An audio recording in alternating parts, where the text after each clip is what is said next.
He came to my porch with a bouquet like a small sunrise in his hands, and one quiet sentence rewrote years I thought were already set in stone. I wasn't looking for a turning point that afternoon. I was just sweeping pollen from the steps. But when Andrew said what he'd kept to himself, the air changed, my heartbeat changed, and the story I'd been telling myself about my life shifted.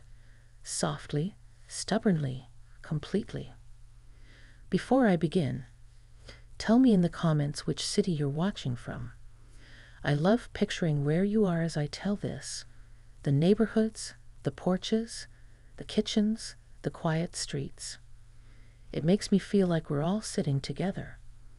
My name is Margaret. I'm 47, and my porch is old enough to speak if wood could talk. It faces a narrow street shaded by maples that hold sunlight like a bowl holds milk, and on afternoons like this one, the boards glow a warm amber. I was wearing the same blue cotton shirt I always wear for chores, and thinking about nothing more important than whether the loose nail on the third step would give up and stay put this time. Andrew lives 2 doors down, in the White House with the dark green shutters that always look recently wiped clean. He's the kind of neighbor who remembers trash pickup when you forget, who knows exactly what time the mail carrier comes, who waves without making conversation you're not in the mood to have. We've shared 1,000 small nods over the years. The wind's picking up nod, the your package is at my place nod, the snow again, huh? Nod. And behind those nods, there were longer looks I kept myself from naming. I heard his boots on the walk before I saw him.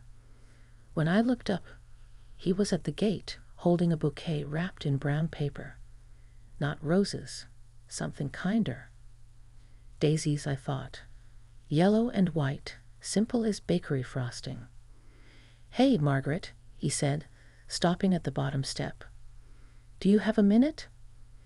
It wasn't unusual for him to stop by, but there was a carefulness in his voice, like he'd practiced that line and was giving it back to me exactly as it had sounded in his head.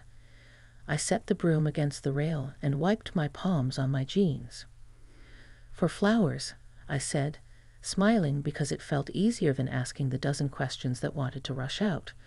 "I've got as many minutes as you need." He climbed the steps slowly, the wood giving a little under his weight. Up close, I saw he'd trimmed his beard too close in one spot, the kind of human mistake you only notice when you're paying attention. He handed me the bouquet, and the light did that thing it does late in the day, turned every petal into something see-through and golden. "Daisies," he said, as if reading the thought right out of my face. "My mom liked them. She used to say they were honest flowers." "Honest," I repeated. "I like that." There was a silence then, but not an empty one. We both looked out toward the street. Across the way, Mrs. Reynolds was wrestling a bag of potting soil out of her trunk. From some radio far down the block, a song from years ago made a shy entrance, all tambourine and soft harmony.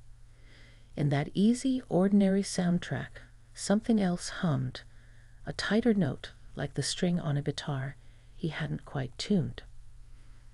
"Sit with me," I said, because if he was going to say what I suspected he might, I didn't want him saying it while he hovered like a door-to-door apology. I led him to the 2 chairs that bracketed my little table. I put the flowers there, still wrapped, because unwrapping them felt suddenly ceremonial, like I should wait for the right moment. We talked about every safe thing first.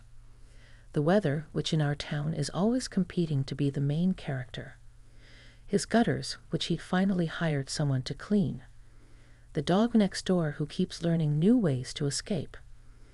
Watching us from the sidewalk, a red-tailed hawk rode the heat above the blacktop, turning and turning like it had all the time in the world. Then Andrew leaned forward, elbows on his knees, hands clasped like he was trying to keep them from drifting up and confessing before he did. He's 50, maybe 51. There's gray in his hair that looks like somebody dusted him with flour. He has those hands men get after years of fixing things, with little half-moons of scars and a permanent faint stain of motor oil. "I brought flowers because I didn't know what else to bring," he said finally, looking at them instead of at me. "You don't bring coffee to something like this. You don't bring a toolbox. I figured you bring something honest." The breath I took had weight to it. "To what?" I asked, though my heart had already moved ahead, fast walking toward the answer. He looked up, and there it was. The steadiness I've seen when he carries heavy wood from his truck or lifts a ladder against a wall he's not sure will hold. He was steady even while he looked scared. "I've been wanting to tell you something for a long time," he said.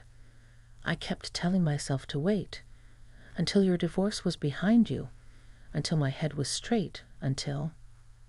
I don't know. There's always another reason to wait. But life doesn't wait, not really. I thought I had more time to get it right with Claire, and then, well, you know how that went." He went quiet for a beat, and in that quiet, I saw his late wife's name land between us as gently as it could. "I know," I said, "and I'm sorry." He swallowed and nodded once. I thought grief would be like a storm. Big, loud, over. But it turned out to be the new weather. I lived inside it, and then one day I was fixing your fence. Do you remember? The wind had snapped that crossbar like a breadstick, and you brought me lemonade that was too sweet, and I told you it was perfect. That afternoon, for 2 minutes maybe, the weather changed. I remembered. The one pair of gloves I could find had been mismatched and too big, and I'd kept pushing them up at the wrists so I could carry the nails without dropping them. He'd shown me how to hold the board while he set the first brad, his hand close to mine, but not touching. Through the thin cotton of my shirt, a breeze had found my shoulder blades, cool as a sigh. It had been nothing. It had been something I invited to visit me in the evenings when the house got quiet. "I've been trying to ignore it," he went on, eyes steady on mine, "because you deserved calm. Because I didn't want to be that story. Man next door, too eager, too soon, too much. And because I thought I could just keep helping you with gutters and fences and let that be enough. But it isn't, not for me. I don't know what it is for you. Maybe nothing. Maybe I've ruined our good neighbor thing by bringing it up." He let out a laugh that didn't quite make it to the surface. "But I had to tell you. I care about you, Margaret. More than neighbor. More than friend. I don't have a flashy word for it. It's the slow kind, the kind you notice when you're carrying in groceries and realize you bought the brand of soup she likes by accident. The world is a strange thing when you receive a truth you secretly hoped someone would say. It doesn't explode. It steadies. My shoulders sat down. My breath remembered its own rhythm. The maples kept being maples. The hawk kept riding its circles. And inside me, the story I'd been narrating, about being fine alone, about being the kind of woman who took her ring off and put her heart on a high shelf, made a soft sound, like a book closing, not because the story was over, but because a new one needed the same quiet. "I don't want to make you uncomfortable," he added quickly, seeing my silence. "If I have, tell me and I'll figure out how to." "You haven't," I said. "You haven't." I don't know why my eyes stung then. Maybe because the honesty felt like someone opening a window, and I didn't realize how stale the air had gotten. Maybe because it reminded me of my own fear, which I keep in a tidy drawer, buttoned and folded. Fear of getting it wrong again, fear of needing someone, fear of the mirror of another person seeing me clearly in bright afternoon light. "I'm not great at being rushed," I said, not sure if I was warning him or reminding myself of a promise I'd made. "I'm out of practice at all of this. But I'd like honesty, too. And time." He nodded like a man hearing the weather report he'd hoped for. "Time," he said. I can do time. We didn't reach for each other. We didn't have to. The kindness sat between us, linen soft and sturdy. He told me about the way Saturday mornings had gotten long for him since Claire died, how he'd start projects just to have something to start. I told him about my habit of leaving the TV on low while I cooked so the house wouldn't feel like it was listening to me. He admitted he'd been the one who shoveled my walkway last winter at dawn before I woke up, not the neighbor's kid I'd tried to pay. I admitted I'd figured as much in baked banana bread I never delivered because I couldn't find the right knock on his door that would say thank you without saying more. We talked about small things with the gravity they deserved. The way coffee tastes different when someone else pours it, the way a laugh lands in your body depending who's sitting across from you. The hawk took off down the block, and the radio somewhere changed to the news. It occurred to me one reason Andrew feels steady is that he notices the tiny adjustments life needs, the quarter turn on a hinge, the extra nail where wood wants to warp. He did that with people, too. He noticed. He touched the flowers then, fingers brushing the paper like he was smoothing a map. "There's a second thing," he said, voice low, "and I don't know if it belongs in the same conversation, but I don't trust myself not to lose my nerve if I leave without saying it." I waited, the way you wait for a kettle to click off. Not impatient. Attentive. "I'm not going anywhere right this minute," he said, "but my sister's been trying to talk me into moving closer to her. She worries about me. And the truth is, I've been thinking about it. A new start, fewer rooms to feel empty in. Before I called a realtor, though, I realized I needed to know if staying, really staying, made sense. Not just for a house. For this." His hand made a small circle that seemed to include the table, the air, the place between our chairs. Something in me rose up, a sudden clear refusal to imagine my street without his green shutters, my porch without his footfall, my winter without those early morning ridges in the snow where someone had cleared a path. I don't fall in love fast. That's not the life I've had. But love, I think, is sometimes the willingness to say yes to a beginning, and beginnings ask only that you don't look away. "I don't want you to leave," I said, feeling the truth of it land in my own lap. "I don't know what will be, Andrew. I can't promise you a label before I know what it means, but I know I don't want you to leave because you think there's nothing to stay for." His inhale sounded like relief and surprise at the same time. He looked down to hide the shine that came to his eyes and nodded like he was anchoring something to this moment. A tent line, a vow to himself. "All right," he said. "Then I'll stay. For now. For time." We still hadn't unwrapped the bouquet. It felt right to do it together then, carefully, peeling the brown paper back. The daisies were fresh, the kind that squeak a little under your fingers when you arrange them. I found a jar under the sink and filled it halfway, tapping the side so the bubbles would lift. He trimmed the stems with the pocket knife he always carries, little green commas falling to the table. "Honest flowers," I said again, placing them so they faced outward like a small audience. "They're perfect." "Not perfect," he said, "just true." We lingered there, watching the way water moved up the stems. I could smell a faint sweetness, nothing fancy, like clean laundry on a line. He told me about the time his mother taught him to make daisy chains and how he had thought he was too old, already 11 and pretending he didn't care about such things. She'd said, "There's a difference between childish and tender, and the world needs more of the second." He kept that line, and I could see why. I put it beside my own favorite, the one my grandmother used to say when I was hurrying the gravy and ruining it. "Slow brings out the flavor." I don't know what neighbors saw as they drove past. Maybe just 2 adults and a bouquet. But to me it felt like a porch turning into a harbor. We sat there until the shadows got taller than everything, until the maples let go of the last gold on their undersides, until the radio down the block cut off mid-sentence as someone turned the dial. When he stood, finally the boards sighed. He put his hands in his pockets the way men do when they want to be sure they're not reaching for anything without permission. "Can I take you to breakfast tomorrow?" he asked, quiet, as if the porch itself might say yes or no if I didn't.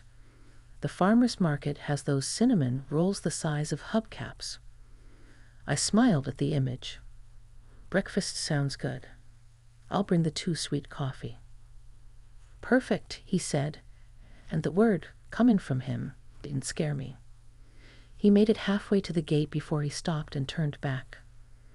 "One more thing," he said, voice back in that careful place from the start. "What I told you, there's a part I left out. It's nothing bad, just more truth. I want to tell you, but I don't want to crowd you with it all at once." I felt only curiosity and a small, unexpected surge of gladness that there was more to learn. "Tomorrow," I said. "Tell me tomorrow." He tipped 2 fingers in a little salute I'd never seen him do before, like a habit from some younger self, and went. The gate clicked shut behind him. The street made its evening sounds. Tires burst singing across asphalt, someone's screen door complaining, a distant laugh that might have been a child or a crow. Inside, the house smelled like lemon oil and the faintest trace of lavender from the drawer where I keep napkins I never use. I put the daisies in the center of the table and stood looking at them, at the way they made the room truer somehow. I thought about time, about tenderness, about all the ways a confession can change everything, not by breaking what was, but by revealing what was possible.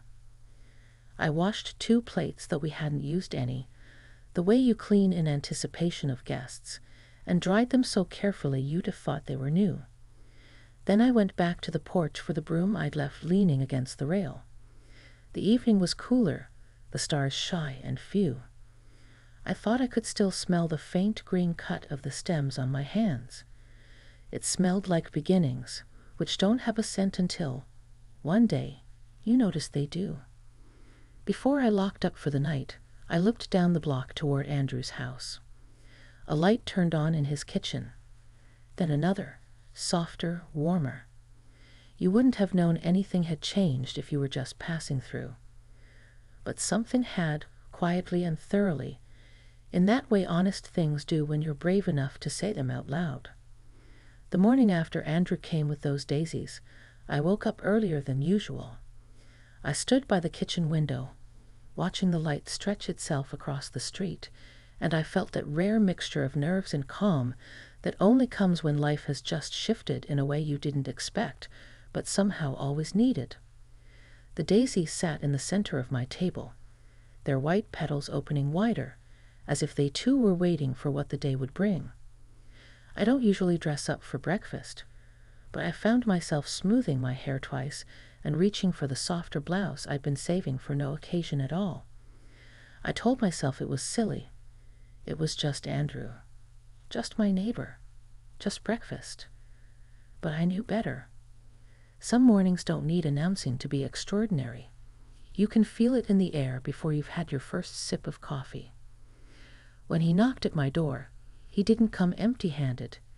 He held a small paper bag with steam curling out of it, and that lopsided smile of his, the one that looks like he's caught between apology and delight. "Cinnamon rolls," he said, "the kind that stick to your fingers." And just like that, the awkwardness I'd worried about melted. We walked together toward the farmer's market, the sidewalk still damp from last night's sprinklers, the town stretching awake with the smell of bread and roasted coffee drifting from the square. He kept his pace with mine, his hand brushing close but not reaching. At the market, everything was bright and full of life. Tomatoes stacked like jewels, children running with juice cups in hand, old friends stopping in the middle of the aisle to tell stories they'd already told twice. We found a small table at the corner, where the morning sun came through the striped awning in slanted gold lines. Over coffee, He told me the part of his confession he'd held back. When Claire passed, he began, his voice quiet but steady. I thought the world had ended. But what really ended was the part of me that thought I didn't need anyone. For months, I lived like the house was a bunker. Silent, dark, closed. Then you started leaving your porch light on late, and I'd catch it when I went to get the mail. It wasn't even about you, not at first. It was just proof that someone was still awake, still living. And slowly, I realized it was you that pulled me back without knowing. I listened, my coffee cooling untouched. There's a weight in hearing you've been someone's anchor without even knowing. It humbled me, the way he said it, not as flattery, but as fact, raw and unpolished. And then, he added, looking me square in the eyes, it stopped being just a porch light. It was you. The way you wave at the mailman, the way you hum when you carry groceries, the way you don't give up on that garden bed no matter how many weeds come back. You make ordinary things feel like they matter again. And I don't want to miss out on that. I don't want to miss out on you. Something in me softened and tightened all at once. For so long, I'd thought of myself as too much or not enough. Too divorced, too set in my ways, too late for something new. But in his words, I wasn't too anything. I was exactly as I was, and it was enough for him. I don't know where this goes, I admitted, voice lower than I meant it to be. I've learned not to make promises I can't keep. But I want to try, Andrew. I want to see what this could be. The smile that spread across his face was slow, unhurried, like dawn itself. He reached across the table, resting his hand lightly over mine, giving me every chance to pull away. I didn't. Instead, I turned my palm just enough to hold on. We spent the rest of the morning wandering the market. He bought me a jar of honey because the woman selling it swore her bees only visited wildflowers, and I bought him a loaf of bread we both knew he'd end up bringing back to share. We didn't talk about forever. We didn't need to. It was enough to talk about what we'd cook for dinner, about whether the peaches would be better in a pie or just eaten warm over the sink. By the time we walked back to our street, arms full of paper bags and small beginnings, I felt something I hadn't in years. Not the rush of young love, not the dizzy hope of fairy tales, but a steadier, deeper thing. A trust that maybe life, in its quiet ways, had given me another chance. That evening, as the sun went down, Andrew stopped by again. Not with flowers this time, but with 2 mugs of tea. We sat on my porch, side by side, watching the maples trade gold for shadow. And as the crickets began their chorus, I realized his confession hadn't just changed my heart. It had reminded me that love doesn't always arrive with fireworks. Sometimes it arrives with daisies, with cinnamon rolls, with a neighbor's steady hand reaching for yours when you finally dare to reach back. And for me, that was everything.